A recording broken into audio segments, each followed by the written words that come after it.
Do I have any volunteers? Okay. You want to stand? I'll give you the mic. You want to stand up? Can I have your attention, please? Just introduce yourself. Sure. Brandon Williams with Seaplane.ai. And our topic was standards. And what we decided is that no one really wanted to talk about standards. So that's all I have, actually.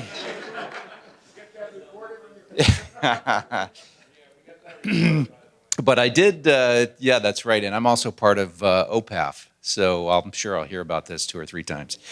But what we did is we described a lot of the problems that standards should fix, but that standards don't necessarily fix. So I'm going to, just for simplicity, list about 6 of the issues that came up as the issues, and then 8 or 10 of the what we thought of as solutions, or what people are actually implementing. Owens Corning's, BASF, and others are actually implementing. So, so in no particular order, people at the plant buy stuff, procurement buys stuff, other people buy stuff. How do you ensure compliance when these things actually, get installed? How do you know that they have the latest security patch or whatever? And quite frankly, it's often not enforced. That security standards are just ignored on the shop floor. What if there's no asset owner? What if you have something that should be updated, but no one's responsible for that asset?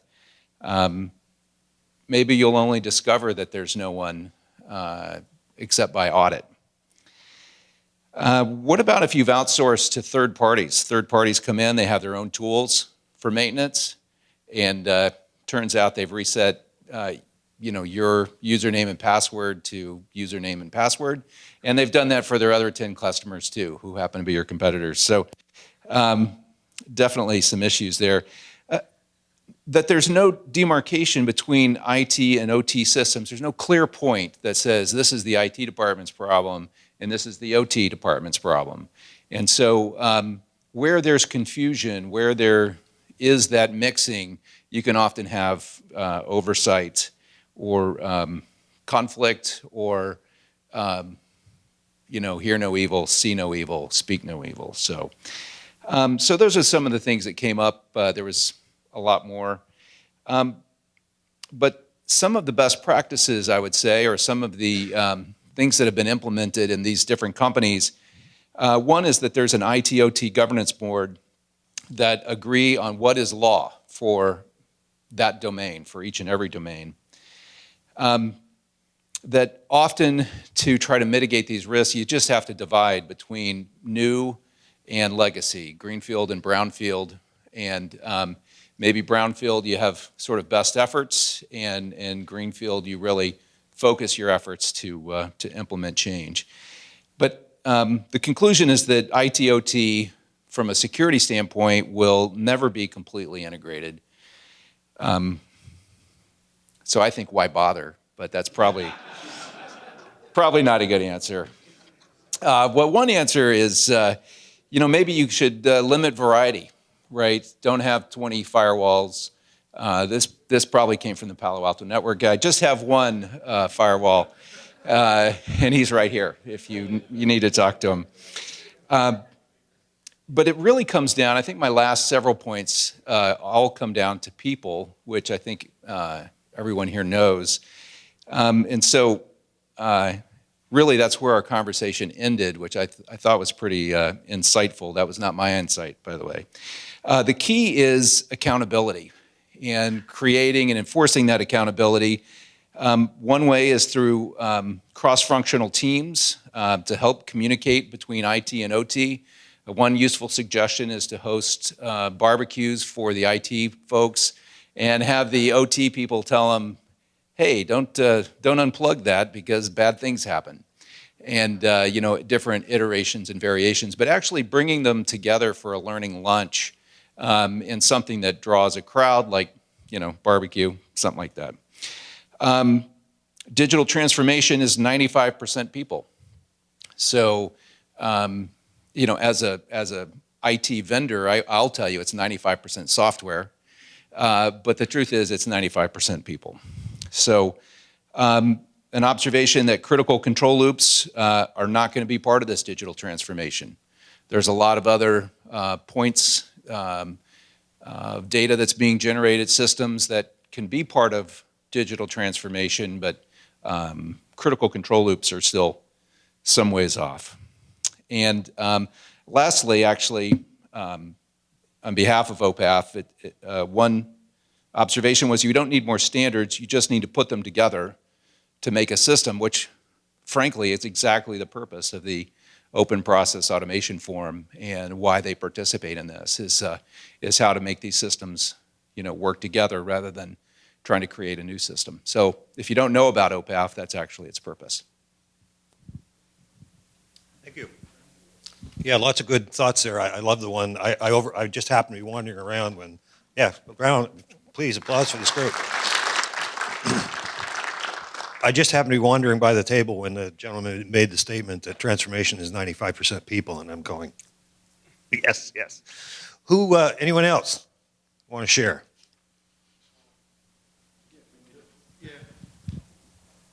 We just kept talking. We didn't really put a report together. So we were rambling up until the last minute, but we wound up talking a lot about safety and how it relates to cybersecurity and the cyber PHA process. When should you kick something over to the cyber PHA team if you have one versus the regular PHA team? We talked a lot about CIFs and cyber vulnerabilities within CIFs in the safety system and during the PHA process. We talked about remediation through mechanical means, maybe using some older school technologies in the safety process. We talked about work processes in safety systems that led to the Triton attack. What else did we talk about? Dependencies in the system. Get off your lazy ass and walk to the control room occasionally, because a lot of those things were part of the Triton attack, right? There were unlocked cabinets and there were key switches left in program mode, and kind of a lot of sloppy, work practices, which we did mention. That's not really something you're going to find at a Shell or an ExxonMobil or a lot of the best and the brightest that are here today, but a lot of the small to medium-sized companies that are really operating on a shoestring, and companies that may not be have the best work practices and things like that. Those kinds of things really need to be locked down. Anything else I'm missing? I'll just make You can elaborate. a couple of comments. I think for me, in the last year or two, what's become apparent to me is that. And again, I'm talking, and what I'm going to say is we ended up focusing on a category of risk within our assets that's primarily HSSC related. There's all this consequential business loss that can happen because your unit tripped, but there wasn't an explosion, right? There's all kind of stuff you need to do to make that an acceptable risk in terms of cybersecurity controls. But we were kind of focusing in on this HSSC stuff, and so. So what I've learned is that there's a potential opportunity to design out a certain amount of cybersecurity risk if we can adjust our PHA process to consider the barriers that they're picking, if they're cyber vulnerable or not. And if they end up with a scenario where the initiating event and all the control barriers are cyber vulnerable, at least flag that, and then step one, try to find a barrier that's not cyber vulnerable, so that then a cyber attack alone couldn't lead to the top event. Or second, if you can't, then that's when you, like Larry said, kick it over to the cyber PHA team to analyze what can we can bring some cybersecurity controls to bear on that to further mitigate that risk. And so that, to me, that's a big one. Can we adjust our PHA processes to design out the risk or at least substantially reduce probability? And then where we can't, then we kick it over to the cyber PHA team to bring some additional cybersecurity controls to bear on that.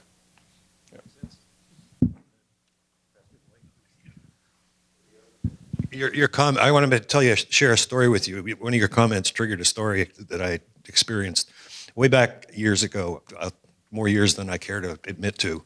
We got a brilliant idea in the engineering function that we were going to give what we called back then section managers that were responsible for multiple plants on a site.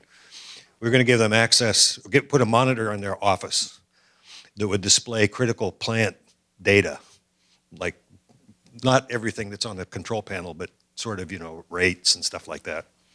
We got a new site manager after that, shortly after we went through all of that. And first thing he did was he said, I want all those taken out. He said, because if you want to know what's going on in your plant, get off your ass and go out to the plant. That was his philosophy. So yeah, management by walking around. That's what they called it back in the total quality days, right? Anyone else? Sure. If there's nothing Oh, else. go ahead. We'll get that one too. Okay. It's working now? Okay.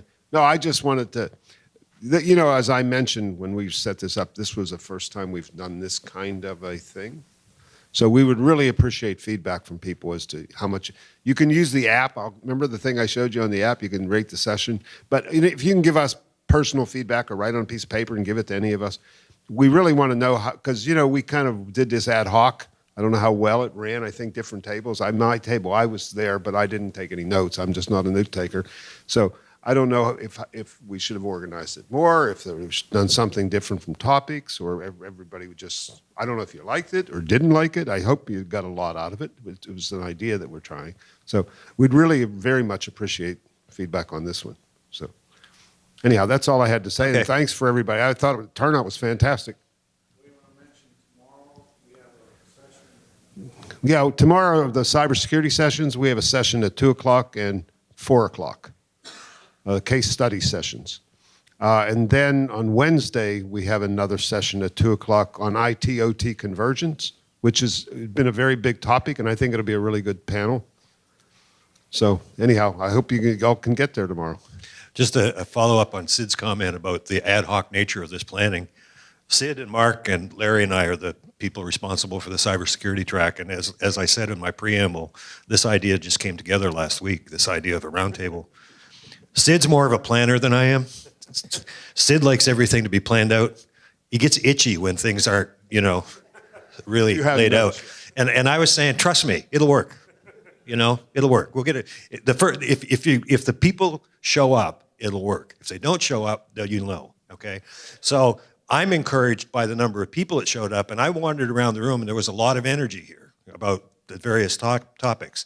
And so I just want to thank everybody for coming and sharing your thoughts, and just echo what Sid said. The ARC group, want to use this to help guide us as to what we should be looking into and writing about in the coming year. So if you've got ideas, we want to hear them. Yeah, if you have notes and you want to pass them to me, Yeah. I'm willing to be the central repository for notes, and we can use that to guide our research forward. So I can give you my email address. It's lobrien, LOBRIEN, at arcweb.com. No apostrophe. Yeah.